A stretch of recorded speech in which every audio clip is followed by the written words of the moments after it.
नमस्कार, जिंदा एकेडमी के ऊपर आपका हार्दिक स्वागत है। आज ये जो स्टैटिस्टिक्स का एएसओ वैकेंसी के लिए बेंच है, उसका आज लेक्चर नंबर 40वां लेक्चर है। इससे पहले जो 39वां लेक्चर था, उसके अंदर हमने एस मतलब विथ रिप्लेसमेंट वाली सैम्पलिंग पढ़ी थी। विथ रिप्लेसमेंट सैम्पलिंग के अंदर मैंने आपको कुछ इंपॉर्टेंट फॉर्मूले बताए थे, और उन फॉर्मूले के बाद मैंने एक लास्ट के अंदर एक एग्जाम्पल कराया था, जो कि कई बार एग्जामों के अंदर पूछा जाता है। तो उसमें जो एग्जाम कौन सा था कि यदि यदि डब्ल्यू आर के प्रतिदर्श का प्रसरण V1 है और डब्ल्यू आर के प्रतिदर्श के माध्य का प्रसरण यदि V2 है, ए की वैल्यू यदि V1 अपॉन V2 है, तो वैल्यू क्या होगी? क्या ग्रेटर देन 1 होगी, क्या लेस देन 1 होगी, या फिर इक्वल 1 होगी, या इनमें से कोई भी नहीं होगी? तो इसका जो करेक्ट आंसर था वो था इज द लेस देन 1 होगी। ये था आपके पास पिछले वाले लेक्चर का मटेरियल था। अब जो आज वाला ये जो 40वां लेक्चर है, ये आपके पास जो सैम्पलिंग की सेकंड मेथड है वो स्टार्ट हो रहा है, और उसका नाम है आपके पास प्रतिचयन विधि या फिर स्ट्रैटिफाइड सैंपलिंग। तो स्ट्रैटिफाइड सैंपलिंग क्या होती है, इसको मैं एक एग्जांपल के द्वारा आपको बता देता हूँ। सपोज कीजिए कि ये जो सीजन चल रहा है, आपके पास गेहूं भी है, जौ भी है, और सरसों भी है, थाली के अंदर मैंने रख दिया। अब मैं आपको ये कहता हूँ कि इनमें से मेरे को एक सैंपल, आप ये कहेंगे कि सर ये तीनों तीनों सैंपल है कि मिक्सिंग हो रखे हैं। तो पहले आप क्या करेंगे कि इन टोटल जो आपके पास मतलब गेहूं है, जो है, और सरसों है, इनको आप अलग अलग करेंगे। टोटल जो समष्टि थी उसके अंतर्गत क्या था? गेहूं था, जौ था, और सरसों था। परंतु अब मैं इन तीनों को यदि अलग अलग कर लेता हूँ, और इन अलग अलग करके इन तीनों में से यदि मैं थोड़ा थोड़ा मतलब जैसे थोड़ा सा गेहूं उठा लिया, थोड़ा सा यदि जौ उठा लिया, और थोड़ा सा यदि सरसों उठा लिया, तो वो क्या हो गई? वो मेरे सैंपल हो गई। इस प्रक्रिया क्या कहा जाता है? इस प्रक्रिया कहा जाता है स्तृत प्रतिचयन या फिर स्ट्रैटिफाइड सैंपलिंग कहा जाता है। यही मैंने नोट्स में लिखा है कि यदि समष्टि की इकाइयां में सजातीय नहीं हो, बिल्कुल भी सजातीय नहीं थी। जो मैंने एग्जांपल लिया था उसके अंदर क्या क्या लिया था? गेहूं, जौ और सरसों, तीनों तीनों क्या थी? सजातीय नहीं थी। तो यदि समष्टि की इकाइयों में सजातीय नहीं हो, तो समष्टि को सजातीय समूह स्तरों में बांट प्रत्येक समूह से यदि प्रतिदर्श लिया जाए, तो ये एक स्तृत चेन कहलाती है। यही मैंने आपको बताया था। समष्टियों के लिए जो उपसमूह इस प्रकार से विभाजित किए जाते हैं कि जो हम अलग अलग विभाजित करते हैं, तो उसको इस प्रकार से विभाजित किया जाता है कि प्रत्येक समूह स्तर के अंदर क्या हो? लगभग क्या हो? सजातीय हो। बिल्कुल ही जब हमने गेहूं गेहूं को क्या, गेहूं के अंदर क्या है कि सारे क्या है? गेहूं है। इसमें थोड़ा बहुत मतलब ऐसा भी हो सकता है कि गेहूं के अंदर बड़े दाने हो, कुछ छोटे दाने हो, वो चल सकता है, परंतु है तो सजाती ही ना लगभग। और इसी प्रकार से यदि मैं जो लेता हूँ, जो भी लगभग सजाती है, और सरसों है वो भी समूह का जो समांतरवादी लिया जाता है, तो वो समूह सबके समांतरवादी क्या होने चाहिए? वो अलग अलग होने चाहिए। ये बात भी आपको जब इनको जब क्लासिफिकेशन करते हैं, तो ये हमारे को ध्यान होना चाहिए कि भाई एक तो इनके जो सजातीय होते हैं वो समूह क्या होने चाहिए? सजातीय होने चाहिए, और जो इनके जो माध्य होते हैं अलग अलग, वो क्या होने चाहिए? अलग अलग माध्य होने चाहिए। फिर आपके पास इन तीनों को बांटने पर आपने एक चीज देखी होगी कि जो एक तरफ गेहूं है, तो गेहूं के जो अंदर है वो सारे के सारे गेहूं, ये मतलब सजाती सजाती प्रवृत्ति। परंतु गेहूं और जौ के अंदर क्या हो गई? बिल्कुल भी विषमांगी हो गई, मतलब एक दूसरे में कोई भी कॉमन कॉमन मतलब कुछ गुण कॉमन नहीं है। मैंने लाइन लिखी है कि स्त्री विधि में या समूह तो स्तर होते हैं ना, कि भाई जैसे गेहूं का है, जौ का है, और एक साइड मैंने सरसों का रखा, तो वो स्तर क्या है? वो स्तर सारे के सारे क्या है? समांगी है। परंतु सारे के सारे वो जो समूह हो गए ना, समूह कि भाई एक तरफ गेहूं का है, एक तरफ मतलब इधर है, तो मतलब इधर जौ का, इधर जवार का, तो वो क्या हो गई? वो विषमांगी हो गई। इन तीनों का आपके पास मतलब ये सबसे इंपॉर्टेंट कई बार एग्जामों के अंदर पूछा जाता है कि स्ट्रैटिफाइड के अंदर स्तर या समूह होते हैं, वो कैसे होते हैं? तो पहले जो स्तर होते हैं वो क्या होते हैं? समांगी होते हैं। पर समूह बना रखे हैं जैसे गेहूं का, जौ का, और सरसों का, वो कैसे होते हैं? वो विषमांगी होते हैं। जहां तक आई होप ये मेरी विस्तृत प्रतिचयन विधि है वो आपको समझ में आ गई होगी। फिर मैं आपको नहीं आई है, फिर मैं एक और एग्जांपल के द्वारा बांट के, वही आपके पास गेहूं जो सरसों वाली है, उनको मैंने किस में बांट दिया? N1 बांट दिया, N2 मान लिया, N3 मान लिया। सपोज कीजिए कि मैंने N3 तक लिया, गेहूं, जौ और सरसों हो गई। तो मेरे पास कई बार ऐसे होते हैं कि मतलब मैं इनको कई कई कई भागों में बांट सकता हूँ।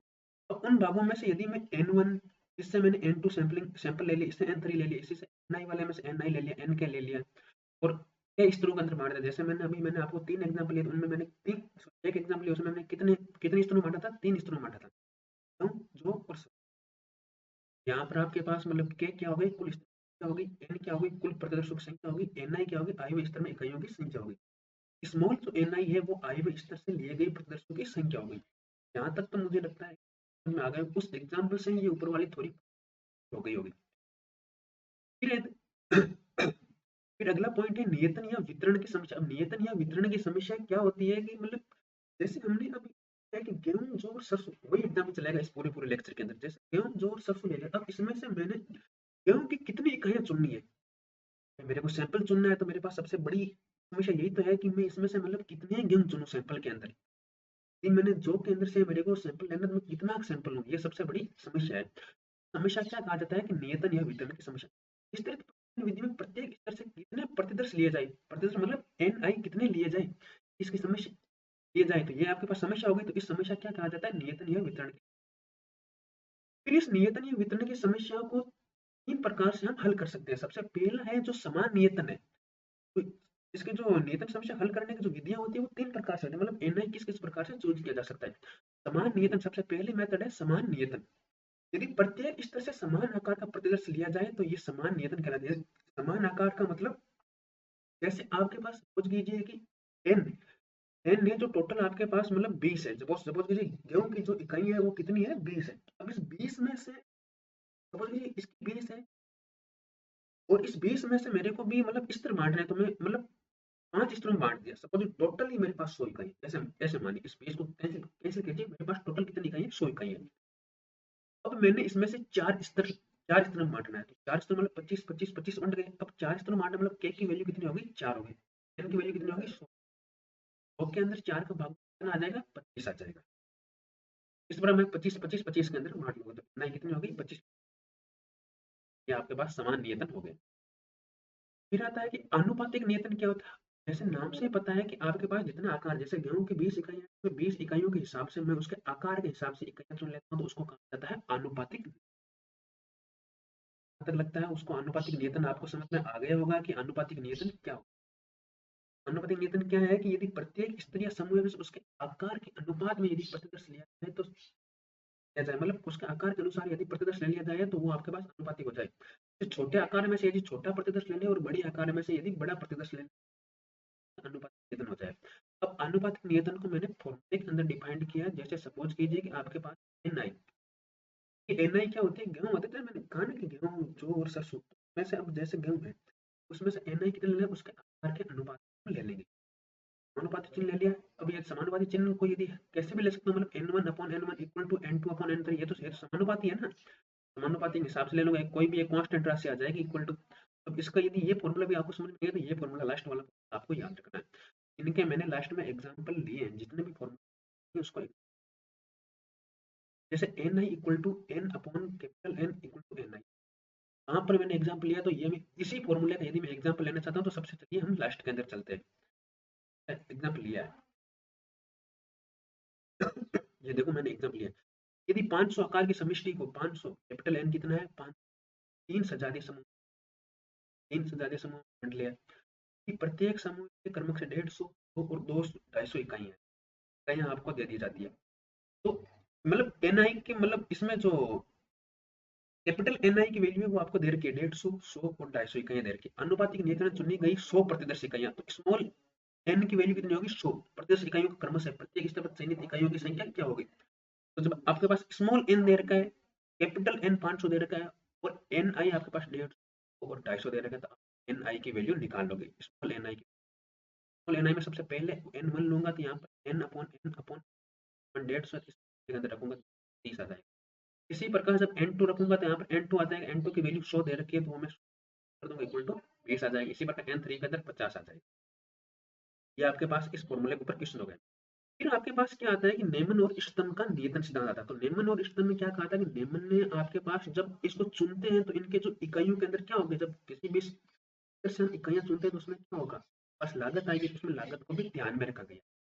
तो नेमन ने विभिन्न स्तरों समूह का प्रतिदर्श के लेने के स्तरों के आकार के साथ साथ स्तरों के अंदर उपस्थित क्षमता को भी प्राथमिकता दी। नेमन ने प्रत्येक इकाई को चुनने की लागत को बराबर मानते हुए सूत्र दिया। तो इन्होंने जब इकाई ली थी तो इकाई को बराबर माना, जब इकाई को बराबर माना तो इन्होंने एक फॉर्मूला दिया था, N I equal to N capital N I S I upon summation N I S I. इस फॉर्मूले के ऊपर कैसे सवाल आएगा वो भी मैं आपको बता दूंगा। ये था आपके पास नेमन इष्टतम सिद्धांत। नेमन इष्टतम सिद्धांत का फॉर्मूला याद होना चाहिए, और आपके पास आनुपातिक नियतन का फॉर्मूला याद होना चाहिए। इनका भी फॉर्मूला याद होना चाहिए, मतलब आनुपातिक नियतन और नेमन नियतन दोनों का आपके पास फॉर्मूला याद होना। फिर मैं आपके पास मतलब यदि मध्य जो इकाइयां चुनते हैं उनके मध्य यदि लागत बराबर नहीं हो, तो नेमन नियतन सूत्र क्या हो जाएगा, नेमन नियतन सूत्र हो जाएगा स्मॉल एन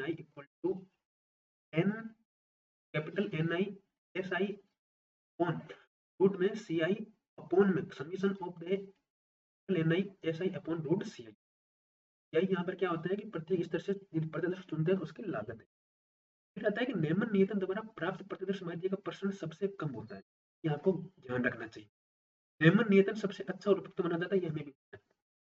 भाई नेमन जब आपके पास मतलब लागत यदि न्यूनतम मानी जाती है या फिर प्रतिदर्श माध्य का यदि सबसे बेस्ट ही होगा, ये तो मैंने पीछे भी पढ़ लिया था कि किसी का कम होता है तो सबसे बेस्ट बेस्ट माना जाता है कौन सा वाली यूनिट के अंदर। जब मैंने प्रश्न पढ़ा था, आप विचलन पढ़ा था, तब आपके पास बातें होती थी। वहाँ से यदि माध्य प्रतिदर्श यदि प्रश्न ये सब जाएगा। फिर आता है कि आपके पास एक मतलब इस तरह प्रतिचलन विधि से यदि समष्टि माध्य का आंकड़ा है तो इसको वाई एस टी के द्वारा डिनोटेड किया जाता है। S upon N I Y N I. यहाँ पर वाई एन आई क्या होता है के लिए प्रदर्शनों का माप होता है। जो कैपिटल वाई एन होता है वो आयु स्तर समष्टि का माध्य है। अब जो इस वाई एस टी के ऊपर होता है ये आपके पास इसी के ऊपर चलता रहेगा। सबसे इंपॉर्टेंट तीन जो पॉइंट वाईएसटी जो वाईएसटी क्या है कि स्तृत प्रतिचलन विधि से समष्टि माध्य का आकलन। वो आपके पास समष्टि माध्य का जो माध्य निकालते हैं तो उसका होता है अंतर्गत आकलन। अंतर्गत आकलन को किस प्रकार से आपके पास है वो मैंने आपको लिख दिया। फिर आता है कि स्तृत प्रतिचलन विधि के अंदर जो वाईएसटी का प्रश्न है वो v of YST equal to समष्टि के कोष्ठक में 1 upon N I minus N I upon P I whole square S I का। इसी प्रकार से आनुपातिक नियंत्रण में वाईएसटी का जो प्रश्न होता है वो किस प्रकार डिनोटेड किया जाता है 1 upon N minus N summation I upon K to I S I. तो ये तीनों तीनों जो ये फॉर्मूले हैं ये आपको मतलब रटा हुआ कई बार आपके पास पूछ जाते हैं और कई बार आपके नहीं पूछ सकते। यहाँ से एक क्वेश्चन आ जाएगा वो इस वाले पॉइंट मैंने बता दिया है। जो वेरिएंस होता है जो स्तृत प्रतिचयन से चुना गया जो वेरिएंस होता है वो सबसे ज्यादा होता है। फिर आपके पास आनुपातिक नियंत्रण से जो निकालते हैं उसके बाद आता है और सबसे जो लास्ट के अंदर जो वेरिएंस होता है वो किसका ह्यूमन का होता है। इनका सबसे कम परसेंट होता है। इस पॉइंट कई बार क्वेश्चन आते हैं तो पॉइंट भी आपके पास मतलब लाइन के अंदर जिक्र के अंदर का होना। ये फिर आता है कि एक समानुपाती नियंत्रण में सभी स्तरों का आकार बराबर हो जाए। यदि समानुपाती नियंत्रण में सभी स्तरों का आकार बराबर हो जाए तो ये समान नियंत्रण में बदल जाता है। फिर मैंने ये भी लाइन लिखी है कि यदि नेमन नियंत्रण में यदि सभी स्तरों का विचलन हो जाए तो नियंत्रण आनुपातिक नियंत्रण में बदल जाता है। फिर मैंने अगला पॉइंट ये भी लिखा है कि यदि नेमन नियंत्रण में सभी स्तरों का विचलन व आकार समान हो जाए तो ये समान नियंत्रण में बदल जाता है। विस्तृत प्रतिचयन विधि नियंत्रित प्रतिचयन विधि की श्रेणी में आती है। तो ये जो पॉइंट अभी कहेंगे सर इसमें समझाने वाले क्या बात है, इसमें क्या है कि आपको रहेगा वही आपके पास कई बार एग्जाम के अंदर और ये एग्जाम की दृष्टि से इंपॉर्टेंट यहाँ से डायरेक्ट पूछा जाता है। जैसे ये आपके पास डायरेक्ट पूछ लिया जाएगा कि निम्न में से रिलेशन कौन सा शक्ति है इसके लिए आपको याद होना चाहिए। फिर ये पॉइंट भी याद होना चाहिए। ये मतलब इस फॉर्मूले के बाद में जो 4 पॉइंट है ये सबसे इंपॉर्टेंट ये आपको पता होना चाहिए। कई बार यदि आप टेस्ट सीरीज दोगे या फिर कहीं कोचिंग में भी टेस्ट सीरीज दोगे तो इसमें कई बार ये क्वेश्चन पूछा जाता है और ये फिर कई बार आपके पास एग्जाम में भी आया हुआ है। बाकी तब यहाँ से आपके पास मतलब मैंने क्वेश्चन लिया ये क्वेश्चन तो मैंने आपको बता दिया। अब अगले वाला फॉर्मूला उस प्रकार फॉर्मूले का आपके पास देखा था ना कि आनुपातिक नियंत्रण के अंदर जो एन आई है वो किस प्रकार यूज किया जाता है। तो दो स्तर जिनमें क्रमश से दो स्तर दे रखा है और जिनमें क्रमश से आपके पास 30 इकाइयां दे दिए N1 और N2 जिसके यदि प्रथम और द्वितीय स्तर का परमाणु विचलन प्रथम और द्वितीय स्तर परमाणु विचलन जो एस आई था वो क्या है परमाणु विचलन। तो S1 क्या है 2 है S2 कितना है 4 है। तो यही मैंने लिख दिया। और 20 आकार का प्रतिदर्श जाए तो 20 आकार प्रतिदर्श स्मॉल एन की वैल्यू क्या है। अब जब स्मॉल एन की वैल्यू पता चल गई एन आई मतलब N1 है S2 की वैल्यू पता चल गई समीशन की वैल्यू पता चल गई तो मैं अंदर रखूंगा और वैल्यू प्राप्त कर लूंगा। अंदर मैं क्या कैलकुलेशन बताऊँ ये तो आपको रब के अंदर करनी पड़ेगी। फिर आता है कि स्तरित प्रतिचयन विधि में से दो स्तर जिनमें से क्रमशः 8 व 40 इकाई स्तरों का प्रतिदर्श माध्य 6 व 5 किया जाए तो समष्टि माध्य अनभिन्न आकलन। तो आपके पास मतलब स्तरों या स्तरों का प्रतिदर्श माध्य स्तरों का प्रतिदर्श माध्य मतलब वाई एन आई आपके पास दे रखा है 6 व 5 दे रखा है। और स्तरित प्रतिचयन विधि में दो स्तर है दो स्तर मतलब N1 और तो 60 है और एक क्या है 40 है। तो आपके पास मतलब वाई एस टी की वैल्यू ऑटोमेटिक निकालोगे समीशन को खोलोगे तो समीशन कैसे बनता है N1 वाई N1 प्लस का N2 वाई N2 अंदर वैल्यू रखोगे यहाँ से तो वैल्यू रखोगे तो आपके पास आंसर आ जाएगा। ये था आपके पास स्तरित प्रतिचयन की जो प्रतिचयन कैसे काम की जाती है और यूज किया जाता है। चलिए बाद स्तरित देखते रहिए जिंदा